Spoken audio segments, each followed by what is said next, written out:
bien-aimés, la paix de Jésus dans votre vie. Alors, la semaine passée, je vous avais parlé de l'importance de briser les forteresses parce que l'ennemi arrive à nous maintenir dans la malédiction à cause des forteresses qui sont dans nos vies. Et j'avais dit que les forteresses, c'est un système de pensée, c'est une mentalité et qu'il était important de se laisser transformer. Alors ce matin, aujourd'hui, je veux te proposer, bien-aimé, à laisser le Seigneur transformer tes croyances. Parce que souvent, l'on ne se rend pas compte qu'on a des croyances qui ne sont pas en correspondance avec la parole, qui ne sont pas conformes avec la pensée divine. Et ce sont généralement des pensées limitantes qui nous empêchent d'expérimenter la faveur de Dieu, d'expérimenter la bénédiction de Dieu. Généralement, l'être humain va appeler bénédiction le mariage, le travail, la prospérité, le fait d'avoir des enfants, d'avoir une vie paisible, voilà, où on a tout ce que l'on souhaite, tout ce que l'on a envie. Bien-aimé, Dieu dit dans sa parole que ces pensées sont loin de nos pensées. Jésus devant Pierre, il va dire « Arrière de moi, Satan ». Tes pensées ne sont pas de Dieu, mais des hommes. Pour dire, bien-aimé, que la pensée du commun des hommes n'est pas forcément conforme à la pensée divine. Et il est important, si on veut en tout cas expérimenter la bénédiction de Dieu, de comprendre ce que Dieu appelle bénédiction. Mais avant, je veux te lire un passage de Romains 12, les versets 1 à 2, plus particulièrement le verset 2. La parole nous dit « Je vous exhorte donc, frères, par la tendresse de Dieu, à lui présenter votre corps, votre personne tout entière, en sacrifice vivant, saint, capable de plaire à Dieu. C'est là pour vous la juste manière de lui rendre un culte. Ne prenez pas pour modèle le monde présent, mais transformez-vous en renouvelant votre façon de penser pour discerner quelle est la volonté de Dieu, ce qui est bon, ce qui est capable de lui plaire, ce qui est parfait. La Bible est en train de nous dire que nous devons laisser le Seigneur renouveler notre manière de penser, renouveler notre manière de voir la vie en quelque sorte et de nous conduire afin de pouvoir discerner ce qui plaît à Dieu et ce qui lui est agréable. Bien-aimés, généralement, de par notre culture, de par notre éducation, de par notre expérience de vie, ce que l'on a vécu autour de nous fait que on a certaines croyances dont on n'est pas forcément conscient. Il y a des croyances qui sont très profondes, mais on ne réalise pas qu'on a ces croyances-là.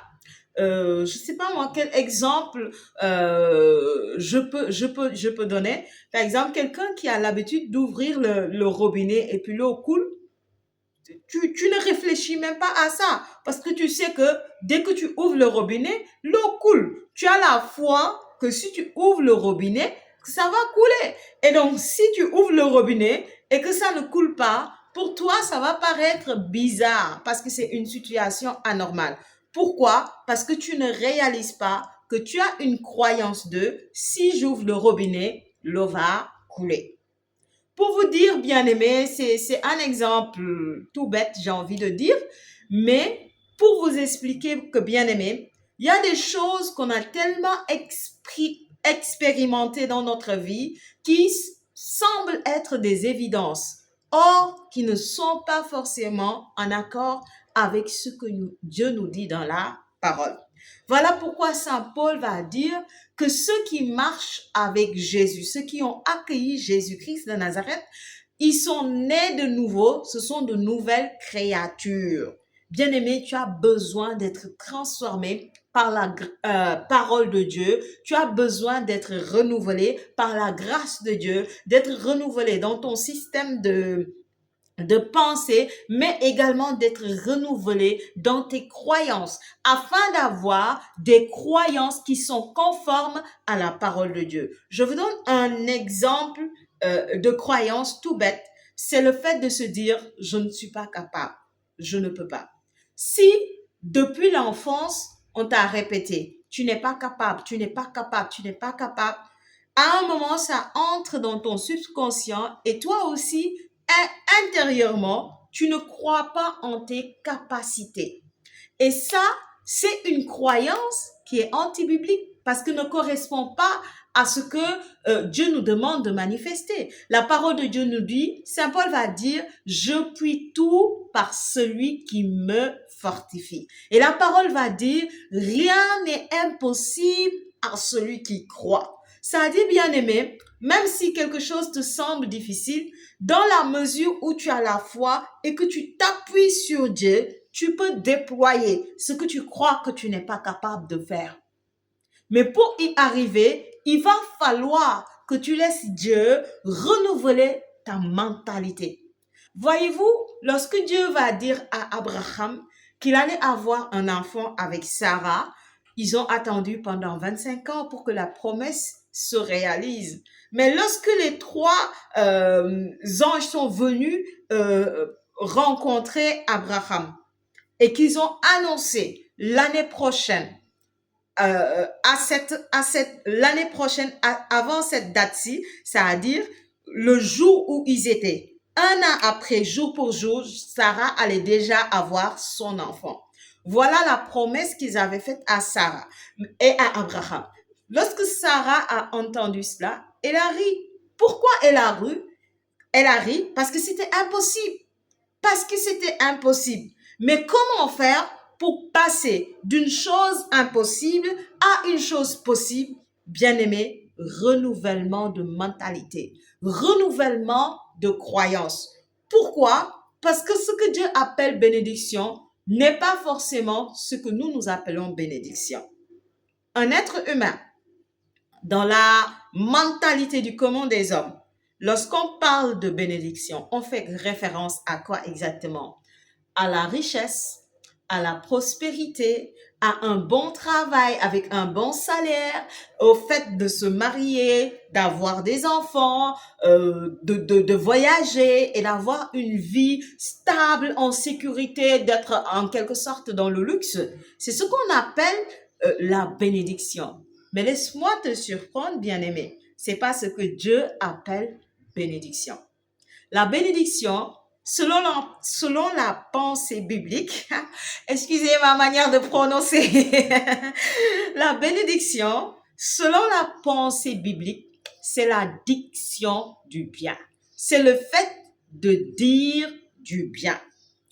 Lorsque Dieu te bénit, ce qu'il fait, ce n'est pas de te donner automatiquement le travail, le mariage et tout ce que l'homme court derrière. Mais ce qu'il te donne, c'est une parole. Et c'est cette parole-là qui va venir créer tout ce que l'homme appelle la bénédiction. Donc nous, ce que nous appelons bénédiction, en vrai, c'est pas la bénédiction, mais c'est la conséquence de la bénédiction. Ce que Dieu appelle la bénédiction, c'est la parole. Bien-aimés, quand nous allons dans l'Ancien Testament, au niveau des patriarches, nous allons voir une histoire avec Jacob et Ésaü qui n'arrivaient pas à s'entendre. À cause de quoi? À cause de la bénédiction. Et tu seras surpris de constater, en fait, ce pourquoi ils n'arrivaient pas à s'entendre, c'était pas la richesse de leur père. C'était pas les biens que leur père pouvait leur donner, mais la parole de bénédiction que le père allait déclarer dans leur vie. C'est à cause de cette parole de bénédiction qui se sont disputés, j'ai envie de dire, et qui se sont séparés pendant des années. Et la mère va faire tout pour que Jacob reçoive la bénédiction à la place d'Ésaü. Pourquoi? Parce qu'elle connaît l'importance qu'il y a dans la parole, dans le fait de dire du bien. Et vous allez constater, lorsque le Père relâche la bénédiction sur Jacob, par la suite, Ésaü va venir pour recevoir la bénédiction et le Père va lui dire, j'ai déjà donné la bénédiction. Je ne peux pas reprendre ce que j'ai dit pour te donner à toi. Bien aimé, qu'est-ce que vous allez constater? Jacob est parti dans un autre territoire parce qu'il ne s'entendait pas avec son frère. Il a volé, entre guillemets, sa bénédiction. Mais là où il est allé, l'Éternel était avec lui. Pourquoi? Parce que la parole de bénédiction était relâchée sur lui. L'Éternel était avec lui et ça créait la faveur. Il n'est pas revenu comme il est parti parce qu'il y avait une parole qui était sur sa vie. Ce que nous appelons aujourd'hui une promesse. Bien-aimé, la Bible est remplie de paroles. La Bible est remplie de promesses que le Seigneur nous donne. Et c'est dans cette promesse qu'est contenue la bénédiction. Alors, si tu comprends ce que je suis en train de te dire, tu vas réaliser ceci, que lorsque Dieu veut te bénir, il ne vient pas te donner le mariage, le travail, je ne sais pas quoi. Il vient te donner une parole, mais une parole qui est censée attirer à toi toutes ces choses, mais à la fois. Je dis tout à la fois. Tu vois, lorsqu'un homme court derrière une conséquence de la bénédiction, c'est-à-dire derrière le mariage, par exemple, tu vas peut-être avoir le mariage, mais est-ce que cela te rassure que tu auras un enfant?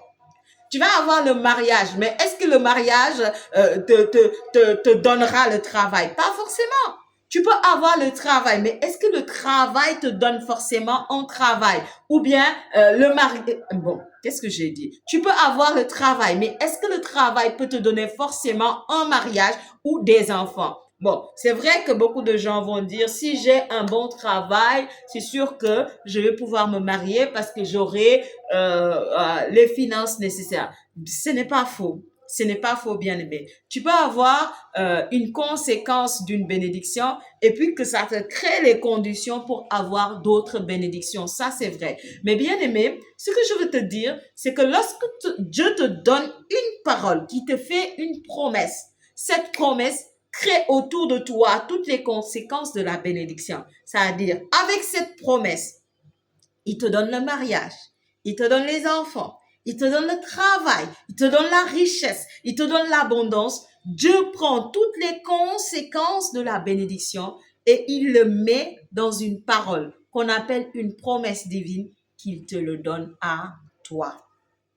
Alors c'est important, bien aimé, de réaliser que lorsqu'on court derrière une conséquence de la bénédiction, au final, c'est nous qui sommes en train de perdre.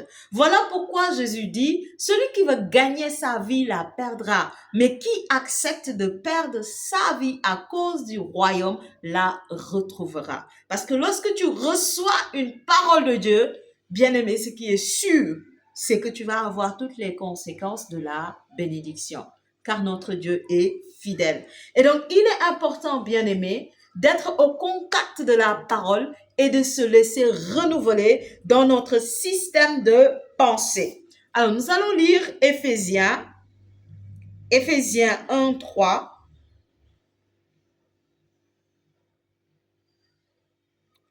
Dans Éphésiens 1, le verset 3, la parole de Dieu nous dit, « Béni soit Dieu, le Père de notre Seigneur Jésus-Christ. Il nous a bénis et comblés des bénédictions de l'Esprit au ciel dans le Christ. » Je relis. « Béni soit Dieu, le Père de notre Seigneur Jésus-Christ. Il nous a bénis et comblés des bénédictions de l'Esprit au ciel dans le Christ. » Et il y a des versions qui vont te dire, il nous a bénis de toute bénédiction au ciel dans le Christ. Bien aimé, pour dire que en Dieu, nous ne manquons de rien. Dieu nous a comblés de toute bénédiction. Tout ce que tu as besoin, Dieu te l'accorde. Mais il te l'accorde au travers d'une parole qui est une promesse. Dès que cette parole est relâchée dans ta vie, tu peux être sûr que tu auras toutes les conséquences de la bénédiction parce que notre Dieu est un Dieu fidèle. Ce qu'il dit, il l'accomplit. Bien-aimé, lorsque je te dis que la bénédiction est une parole, je veux avec moi, que tu puisses te souvenir au commencement. Dans le livre de Genèse, la parole de Dieu va nous dire ceci, que au commencement, Dieu a créé toutes choses par sa parole. Dieu dit et cela fut. Donc, quand tu vois la terre là, l'être humain va dire c'est une bénédiction. Là, mais dans la pensée biblique, c'est la conséquence de la bénédiction. La bénédiction, c'est la parole qui a été déclarée. Et puisque la parole a été déclarée, les choses se sont faites. Et donc, la bénédiction a été manifeste. N'est-ce pas? Et donc, lorsqu'on voit tout ce que Dieu a créé, c'est merveilleux, c'est magnifique. Mais tout cela vient de la parole. Maintenant, lorsqu'on vient dans le Nouveau Testament, la parole de Dieu va nous dire dans Jean le verset 1er, au commencement était le Verbe, et le Verbe s'est fait chair. Le Verbe était en Dieu. Tout ce qui a été fait en elle. Il était en Dieu, il était pleinement Dieu. Il est descendu parmi les siens, afin de pouvoir sauver les siens. Mais les siens ne l'ont pas accueilli. Mais à tous ceux qui l'ont accueilli, il a donné le pouvoir de devenir enfant de Dieu. Bien-aimés, qu'est-ce que le premier chapitre de Jean est en train de nous dire? Que la parole, le Verbe avec lequel Dieu a créé tout ce qui existe, c'est Jésus lui-même. C'est Jésus lui-même. Donc la bénédiction, c'est quoi? C'est Jésus. Bien-aimé, dès que tu accueilles Jésus dans ta vie, sois sûr que tu auras toutes les conséquences de la bénédiction. Le mariage, le travail, tout le tralalala, tout ça. Il te suffit d'être en Jésus, tu vas manifester toutes ces choses. Sinon, Dieu ne serait pas Dieu. Et sinon, la parole de Dieu ne serait pas vraie. Or, la parole de Dieu est vraie. Jésus lui-même va dire, je suis le chemin, la vérité. Nul ne peut aller au Père sans passer par moi. Et je suis la vie aussi. Nul ne peut aller au Père sans passer par moi. La Bible nous dit que Jésus est l'image visible du Dieu invisible. Alors, si tu veux aller vers Dieu, si tu veux aller vers le Père, si tu veux expérimenter ses bénédictions, ses grâces, ses faveurs, bien-aimé, accueille Jésus dans ta vie. Aussi simple que ça. Et si tu constates, bien-aimé, que ta vie paraît difficile, tu as l'impression de tourner en rond, voilà, tu ne sais pas à quoi ta vie ressemble, tu es déçu de la vie, tu es déboussolé, voilà, tu sembles que tu es dans les ténèbres comme des gens qui disent, je sais pas pourquoi, mais à chaque fois que je commence quelque chose, ça échoue toujours, je n'aboutis jamais au bout de mes projets, tout ce que j'espère au dernier moment, ça tombe à l'eau. Bien-aimé, je voudrais tout simplement te dire ceci. Tu as besoin d'accueillir Jésus dans ta vie afin d'expérimenter la bénédiction. Tu n'es pas fatigué de courir derrière les conséquences de la bénédiction. Tu n'es pas fatigué de courir derrière le mariage et d'être tout le temps déçu. Tu n'es pas fatigué de courir derrière les hommes ou les femmes et de ne pas être satisfait. Tu n'es pas fatigué de chercher travail après travail. Partout où tu pars, tu es déçu. Tu n'es pas fatigué de chercher, de courir derrière un enfant et depuis des années, ça ne vient pas. Bien-aimé, tu n'es pas fatigué. Jésus dit, venez à moi, vous tous qui êtes fatigués, chargés. Venez à moi et je vous déchargerai. Bien-aimé, Jésus, il est celui-là qui était Dieu, qui a quitté son trône, qui s'est fait homme parmi les hommes, qui s'est donné sur le bois de la croix, qui a pris notre malédiction et qui nous a donné sa bénédiction.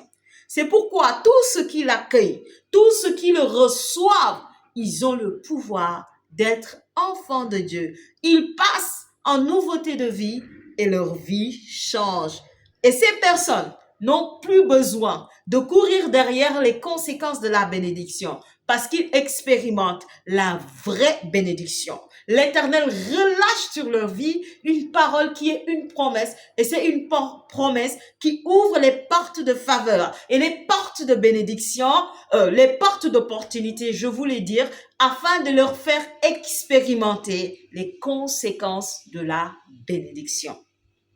Alors, bien aimé, si tu es en train de m'écouter et que tu réalises que tout ce que je suis en train d'expliquer, tu ne l'as pas encore vécu, tu ne l'as pas encore expérimenté, je vais t'inviter à t'arrêter un instant et puis à accueillir Jésus dans ta vie. Parce que si on prend le temps de dire toutes ces choses, bien aimé, la finalité, c'est que pour que Christ soit dans ta vie, pour que cette parole qui est la bénédiction, qui est la vérité, soit manifeste dans ta vie. Alors, tu vas t'incliner. Si tu le peux même, tu vas essayer de fermer tes yeux et tu vas faire avec moi cette prière. Seigneur Jésus-Christ, tu dis dans ta parole que mon peuple périt faute de connaissance.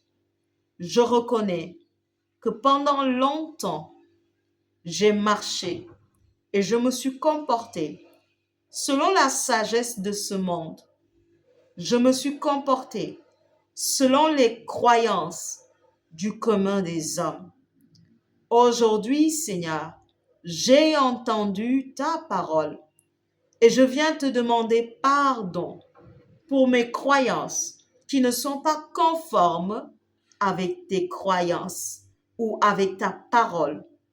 Seigneur, je viens te demander pardon pour tout ce qui dans ma vie n'est pas conforme à ta parole, à la Bible, à ce que tu nous as enseigné.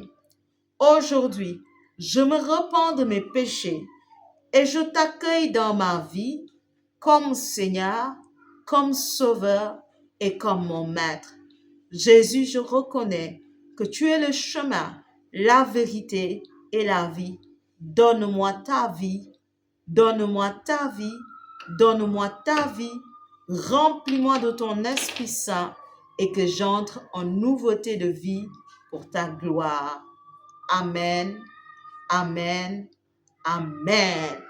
Bien-aimé, si tu as fait cette prière, le ciel est dans la joie. Parce que la Bible nous dit que le ciel est dans la joie pour toute personne qui accueille le Seigneur, pour toute personne qui revient vers son Dieu, le ciel est dans la joie. Alors, puisque le ciel est dans la joie, nous aussi, nous sommes dans la joie.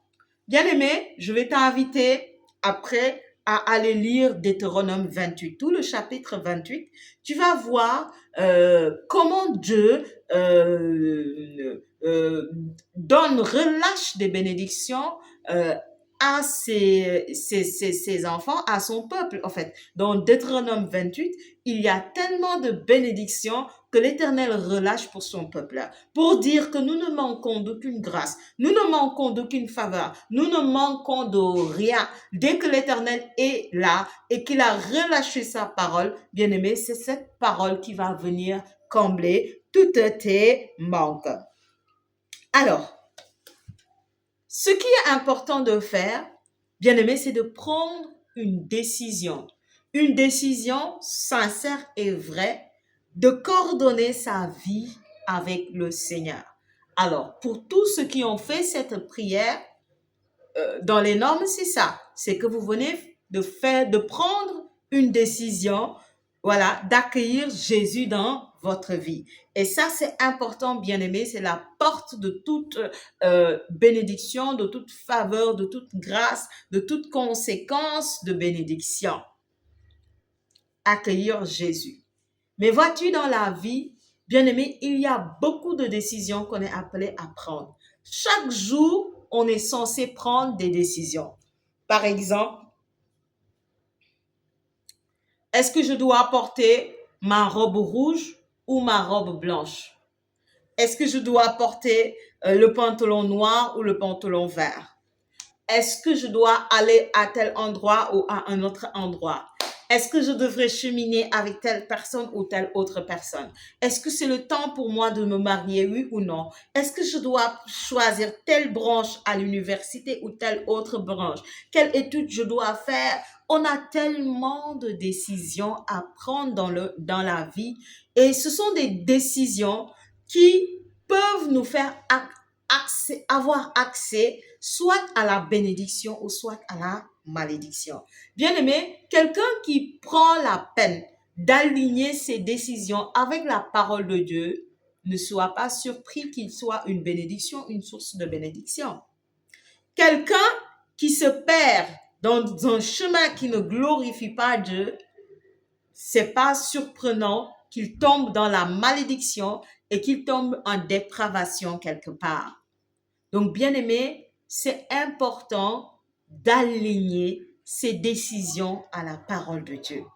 Toi qui viens de faire cette prière, je t'invite, à partir d'aujourd'hui, choisis un moment de prière quotidien où tu sais que chaque jour, peut-être je vais prendre 10 minutes, peut-être je vais prendre 20 minutes, ou peut-être je vais prendre 1 heure, mais je vais être dans la présence de Dieu, je vais parler à Dieu, je vais lui demander de me remplir de son Esprit Saint, puis je vais prendre la parole et je vais me mettre à méditer la parole. Et par la suite, je vais appliquer ce que je médite afin que ma vie soit conforme à la parole de Dieu.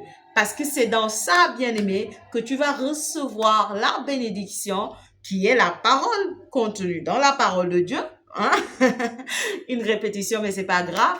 Donc, et qui va te faire aboutir aux conséquences de la bénédiction. Donc, chaque jour, de manière quotidienne, choisis d'avoir un temps de prière, de rentrer dans ce temps de prière, de te laisser conduire par le Saint-Esprit, de méditer sa parole et de laisser la bénédiction de l'Éternel être manifeste dans ta vie.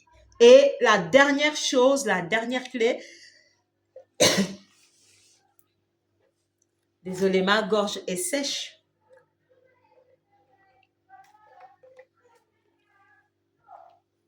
La dernière parole, la dernière clé que je veux partager avec toi, bien-aimé, c'est le fait de faire des déclarations dans sa vie.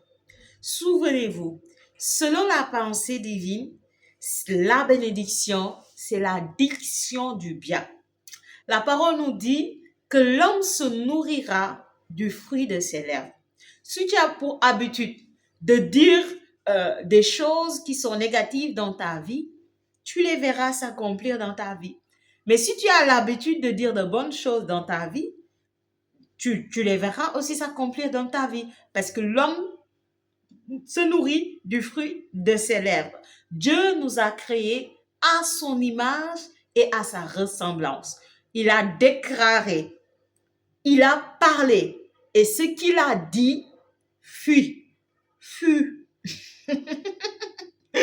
Ce qu'il a dit, c'est réalisé. Bien-aimé, toi aussi, lorsque tu vas te mettre à dire de bonnes choses dans ta vie, cela va s'accomplir et se réaliser. Alors, sois intentionnel et choisis de dire de bonnes choses dans ta vie en conformité avec ce que Dieu dit dans sa parole, en conformité avec les promesses que l'Éternel t'a faites.